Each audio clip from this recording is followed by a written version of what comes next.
Bismillahirrahmanirrahim. Assalamualaikum warahmatullahi wabarakatuh. Sobat, mari kita lanjutkan sharing tentang entrepreneurship. Judul kita kali ini adalah belajar dari kegagalan-kegagalan pada bisnis-bisnis orang lain. Tujuannya adalah agar kita bisa mengambil hikmah, pelajaran dari kejadian-kejadian yang sudah mereka lakukan.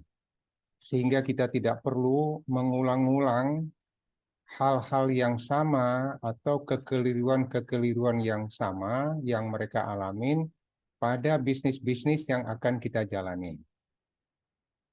Mari saya tunjukkan beberapa slide contoh dari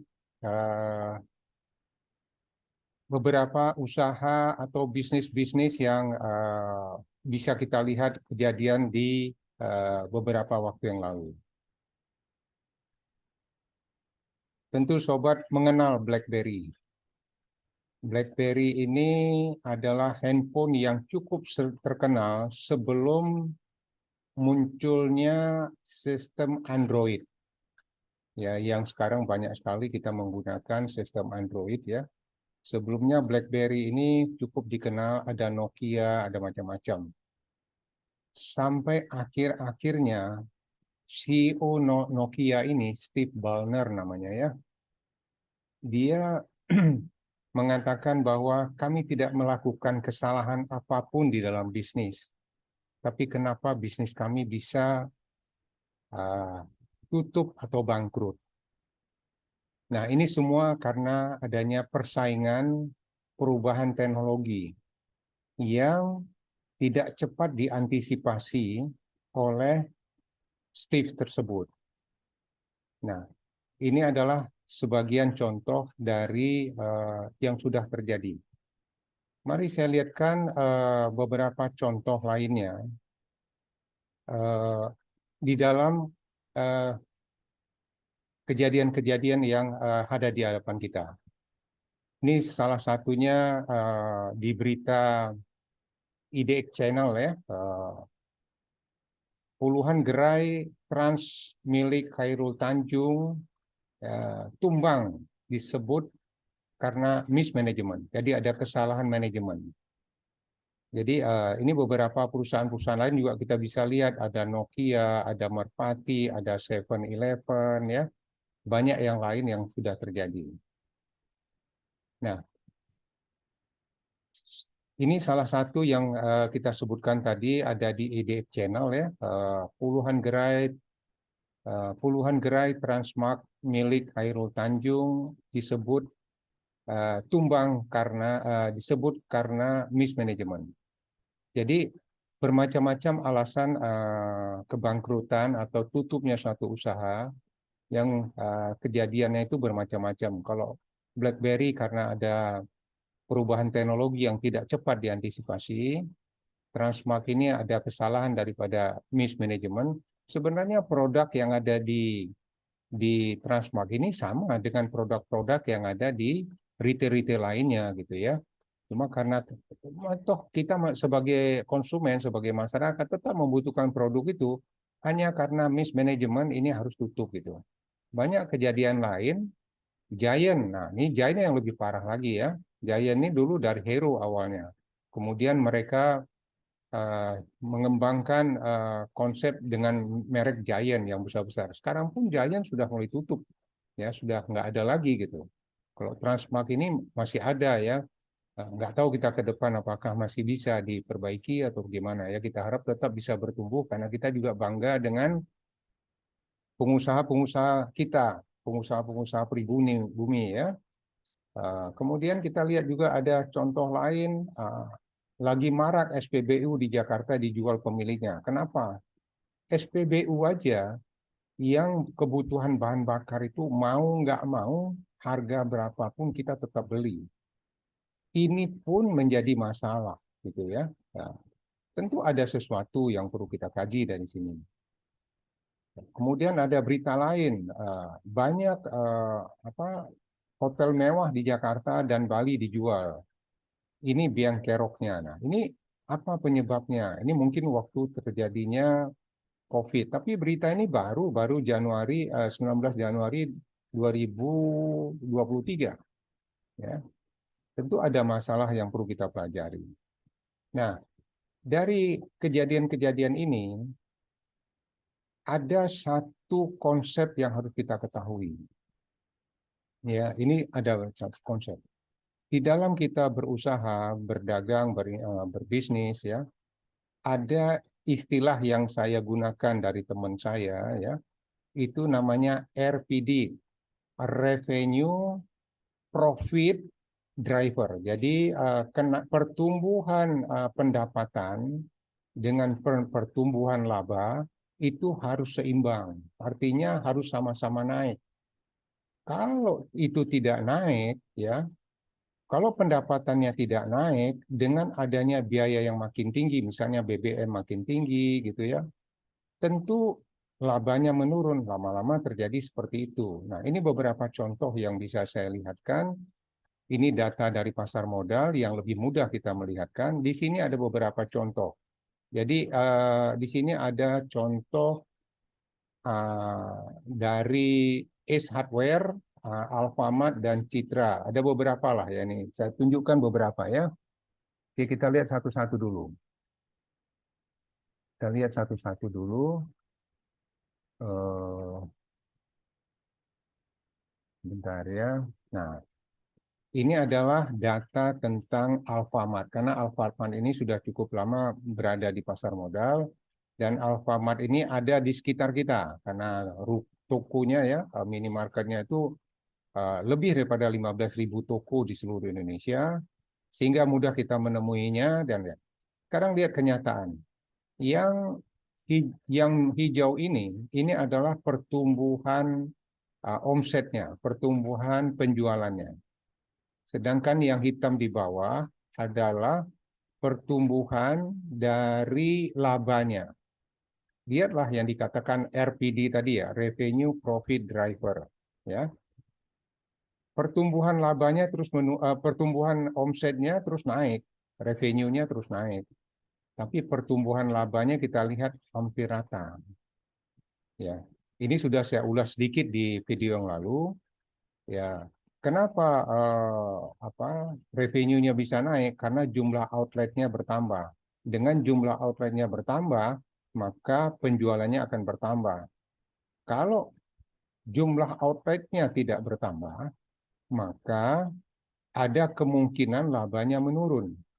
Jadi salah satu strategi membesarkan omset adalah dengan menambah distribusi barang, atau dengan kata lain menambah jumlah toko. Karena kan biaya ini kan cenderung naik, ya, cenderung naik, biaya cenderung naik. Jadi kalau tidak naik penjualan, sedangkan biaya naik, maka bisa terjadi labanya akan menurun. Ya, kita lihat contoh lain. Di sini ada Ace Hardware. Nah, Ace Hardware ini jualnya adalah peralatan tukang kebanyakan ya, kunci-kunci ya, kebutuhan rumah tangga ya. Jadi agak-agak sedikit mirip dengan kebutuhan toko bahan bangunan ya. Kita lihat di sini omsetnya ya, kalau dari ujung ke ujung agak sedikit naik ya. Pernah naik tahun di saat pandemik nih, malah naik ya. Kemudian turun lagi gitu ya, turun lagi. Sedangkan labanya relatif sama dari awal sampai akhir, meskipun di tengah-tengah ada agak sedikit berfluktuasi. Ini juga sama, tokonya terus bertambah, ya. Kalau dia nggak menambah toko, ada kemungkinan labanya akan menurun. Tujuan menambah toko untuk menambah distribusi penjualan barang. Ya. Nah, sekarang kita lihat contoh lain adalah Bluebird misalnya. Ya, Bluebird. Kita tahu Bluebird ini adalah taksi. Apa yang terjadi dengan Bluebird? Ya, begitu ini tahun 2014 ya, tahun 2014 sampai ke sekarang 2023 ya, ini data masih ya, di kuartal ketiga kuartal September tahun 2022 kelihatannya sudah mulai agak sedikit menurun ya, kelihatannya. Nah, kalau ini menurun, kita lihat labanya berapa. Labanya juga sedikit menurun kalau dilihat dari awal sampai saat ini, gitu ya, sedikit menurun ya. Ini karena apa? Karena persaingan dengan taksi atau ojek online. Ya, jadi ini yang membuat padahal kalau kita lihat Bluebird ini servisnya kan bagus, mobilnya bagus-bagus, drivernya juga lebih kredibel ya kalau kita kenal di mereka ya, lebih rapi, lebih sopan gitu ya. Dan kita juga merasa lebih aman. Namun kenyataan ini sama kayak BlackBerry tadi. Secara manajemen, secara bisnis, mobilnya baru terus ya. Nggak ada yang salah secara itu. Tapi ini karena persaingan ya, persaingan dengan ojek online, taksi online, sehingga mereka juga akhirnya juga terpaksa ini. Nah, ini yang kita mau sharingkan bahwa sehebat apapun bisnis kita, kalau kita tidak ada inovasi, tidak menemukan strategi-strategi yang unik, maka bisnis kita akan tergerus gitu. Sebagus apapun bisnis kita, seperti Bluebird ini, ya, seperti BlackBerry, seperti Bluebird, kalau kita nggak ada inovasi, pasti kita tergerus gitu ya. Nah, sekarang saya tunjukkan solusinya. Ya, tadi kemarin sudah saya sharingkan tentang kenapa Alfamart tidak naik labanya. Ya, tidak naik labanya. Saya sudah sharing juga di yang lalu bahwa Alfamart ini tidak berinovasi untuk investasi di propertinya. Jadi hampir semua outlet toko Alfamart ini adalah disewa. Padahal saya sudah sharing di yang lalu, McD adalah salah satu contoh yang bagus. Ya, McD berjubah. Jadi ini dikatakanlah McDonald perusahaan real estate yang berjubah restoran cepat saji. Saya sudah sharing videonya, Anda bisa lihat. Dan ini memang betul-betul membuat satu inspirasi yang menarik. Padahal mereka pada saat itu sudah hampir bangkrut ini. Jadi menyelamatkan McDonald dari kebangkrutan. Jadi propertinya McDonald itu investasi propertinya di McDonald itu yang menyelamatkan bisnisnya McDonald. Nah, kalau ini tidak kita lakukan di dalam bisnis kita keasikan dengan bisnis kita tanpa ada inovasi, ya, terutama tanpa investasi, tentu akan sulit. Ya, jadi inilah yang kita jangan terlena dengan bisnis kita, keasikan dengan itu tanpa inovasi, ya. Jadi ini jelas sekali memperlihatkan McDonald ini ya. Secara bertahap McDonald bertumpu ke margin real estate. Jadi artinya apa? Keuntungannya itu dari investasi real estate yang awalnya McDonald itu mengenakan income restorannya kira-kira 8,5% dari omsetnya. Jadi 8,5% dari omsetnya dialokasikan untuk sewa properti. Dan lama-lama ini jadi naik menjadi 25-30%. Ya, bahkan di akhir yang data-data terakhir tahun 2018 itu sudah 84%. Inilah yang saya sharingkan berkali-kali. Jangan hanya mengandalkan cash flow, yaitu penghasilan rutin, tapi juga carilah peluang untuk bisa mendapatkan capital gain atau rezeki durian runtuh. Caranya kita berinvestasi di sektor properti. Itu yang paling menarik menurut analisa saya ya. Nah, jadi boleh juga di sektor lainnya ya, misalnya di investasi saham. Kalau emas relatif naiknya seimbang dengan inflasi. Tapi kalau di saham itu saham ini agak sulit kita kontrol ya. Kalau performa kita turun, harga sahamnya cenderung turun ya. Jadi saya contohkan ini ya. Ini contohnya. Misalnya kalau kita lihat nih harga saham ya. dari Alfamart memang naik karena harga saham ini tidak tercermin langsung dari laba, ya. Padahal labanya merata, tapi tiba-tiba bisa naik. Nah, kebalikan kalau kita lihat di Bluebird, ya, di Taxi tadi kita lihat di Taxi tadi, lihat harga saham Taxi yang hijau ini sudah turun, ya. Labanya memang relatif ini ya, memang ya ini udah cermin gitu ya, bahwa awalnya cukup tinggi ya, dari 12.000 turun sekarang menjadi berapa nih? 1.780. Sedangkan di sektor properti hampir tidak ada. Jadi di sini ada sektor properti ini ya, Ciputra kita lihat ya, Ciputra. Ya, sektor properti ini kan relatif stabil nih harga, walaupun dia naik turun relatif stabil gitu ya. Padahal kalau dilihat laba dari ini sebenarnya harga saham yang ada di pasar modal ya. Kalau lihat secara aset, secara nilai perusahaan sebenarnya tinggi karena apa? Mereka punya land bank, punya tanah yang begitu besar yang belum dijual, yang harga tanahnya tuh setiap saat naik. Makanya sektor properti menurut analisa saya, pengamatan saya lebih stabil daripada saham. Memang saham itu kadang-kadang naiknya signifikan banget. Properti itu landai-landai saja, tapi lebih aman. Untuk itu kita perlu mengalokasikan investasi kita di beberapa tempat. Jadi bukan hanya di properti, bukan hanya di saham, bukan hanya di emas, tapi dikombinasikan. Ya. Lihatlah ini bagaimana di sektor properti ini relatif omsetnya naik ya, walaupun tidak terlalu signifikan gitu ya. Labanya juga cenderung naik ya, walaupun tidak signifikan, tapi lebih stabil gitu ya.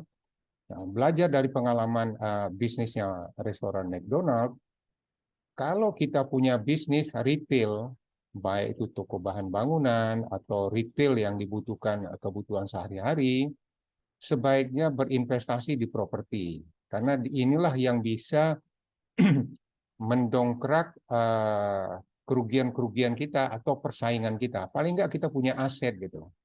Dan McDonald sudah menjalankannya sejak tahun awal tahun 1960 sampai saat ini gitu. Jadi ini adalah bukti bahwa cara yang dilakukan restoran McDonald itu lebih baik ya, dibandingkan tadi beberapa contoh. Kalau kita nggak punya apa kayak BlackBerry, nggak punya properti ya, itu memang nggak bisa. Tapi kalau kayak Giant seharusnya bisa gitu. Giant itu tersaingi ya, Herald, Giant tersaingi karena adanya minimarket. Jadi minimarket kayak Indomaret, Alfamart ini dia kecil-kecil tapi menyebarnya ke pelosok-pelosok sedekat mungkin dengan tempat konsumen. Sedangkan kalau Giant dia gede-gede, besar-besar, dan dia sulit mencari tempat apa secara tempat-tempat yang terpencil gitu. Ya lihatlah Indomaret, Alfamart sampai ke pelosok-pelosok desa di mereka ada gitu. Inilah yang membuat uh, Hero, Giant, kemungkinan juga Transmart itu bisa tergerus karena persaingan gitu. Nah, kemarin saya sudah tunjukkan bagaimana bisnis retail lainnya ya yang bisa Anda tonton di video sebelumnya. Inilah yang mau saya sharingkan ya. Sekarang Anda lihat saja sedikit perbandingan ya, sedikit perbandingan. Ini antara bisnisnya properti dengan bisnisnya retail ya, retail. Kita lihat sekarang dari sisi revenue saja ya, retail Alfamart memang lebih tinggi hasilnya ya. Ini 24 triliun kalau nggak salah saya ini ya. Yang ini cuma 2 triliun ya. Bayangin properti aja Citra ini cuma 2 triliun. Padahal properti. Kenapa? Memang nilai properti itu besar, ratusan juta per unitnya. Tapi kan jualannya nggak bisa banyak. Sedangkan retail ini penjualannya bisa banyak karena dia tersebar sampai ke pelosok-pelosok desa. Ya. Nah, kalau kita lihat yang peralatan yang tadi di S Hardware juga dia kecil. Ya. Nah, ini dari segi omset kita udah lihat, tapi dari segi laba kita lihat sekarang labanya so-so saja, ya. Malah lebih baik properti yang warna coklat ini. Properti ini warna coklat ini adalah Ciputra Group, ya. Lebih baik properti ya. Sekarang lihat melakukan bisnis properti, apakah perlu se setajam, selelah, sekuat tenaga seperti melakukan bisnis retail seperti Alfamart, Indomaret? Tentu tidak. Properti ini lebih santai, ya, hasilnya lebih besar. Ini sudah salah satu contoh gitu. Padahal secara hasil lihat aja, kalau di garis ini yang coklat ini adalah bisnisnya developer, ya. Yang hitam ini adalah bisnisnya Alfamart, yang hitam agak sedikit ini adalah Ace Hardware. Jadi Ace Hardware yang di bawah, Alfamart kalau lihat ini ya developer lebih besar. Nah, ini contoh, ya. Sekarang kita lihat antara Bluebird sama GoTo, ya. Nah, kita lihat, ya. Kita lihat secara revenue dulu, kita lihat, ya, secara revenue. Nah, kita lihat GoTo, ya, Gojek sama Tokopedia bergabung karena dia juga baru masuk pasar modal. Ini adalah omsetnya hampir 4,5 triliun, ya. Sedangkan Taxi, ya, Bluebird hanya 960 miliar, ya, jadi belum sampai 1 triliun, ya. Padahal secara ini kan mereka lebih lebih lebih lama, ya. Servisnya juga bagus. Tapi karena perkembangan teknologi secara omset kalah gitu. Jadi kalah, Bluebird kalah secara omset, ya. Ya, memang ini bergabung antara retail sama uh, ojek online, ya, taksi online. Sekarang kalau secara laba, kita lihat laba. Tadi kan secara laba Bluebird lebih stabil, lebih tinggi, ya, daripada GoTo, ya. Nah, inilah persaingan. Nah, semoga sharing ini bisa membuka pola berpikir teman-teman semua, sehingga hal-hal yang mencerminkan bagaimana kita harus berbisnis itu kita bisa belajar dari banyak kejadian-kejadian yang sudah saya sharingkan di sini. Semoga sharing ini bermanfaat.